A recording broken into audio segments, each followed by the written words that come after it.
Hamas and Iran have patched up relations, the Palestinian resistance group's new leader in Gaza said on Monday, and Tehran is again its biggest backer after years of estrangement over disagreements on the Syrian crisis.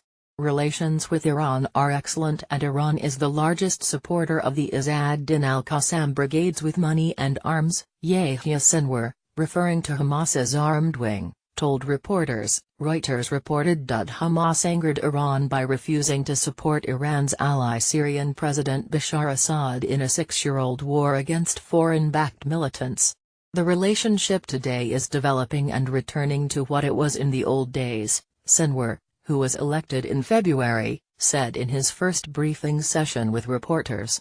This will be reflected in the resistance against Israel, and in Hamas's agenda to achieve the liberation. He said that Hamas is the main Palestinian force fighting against the Israeli occupation.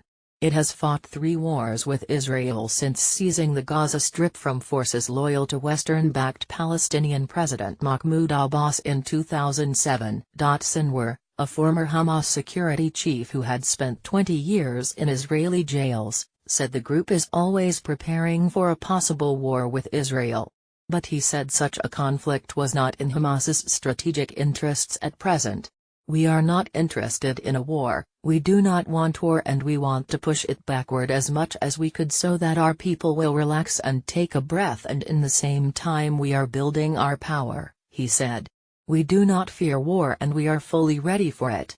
Hamas and Abbas Palestinian Authority, which exercises limited self-rule in the Israeli-occupied West Bank, are locked in political dispute over the issue of Palestinian unity. Sinwar invited Abbas fought a movement for talks on forming a new national unity government to administer both Gaza Strip and West Bank. There was no immediate response from PA officials. Abbas has called on Hamas to first relinquish control of Gaza before he removes economic sanctions and to prepare for the formation of a new unity government that will be tasked with holding presidential and parliamentary elections.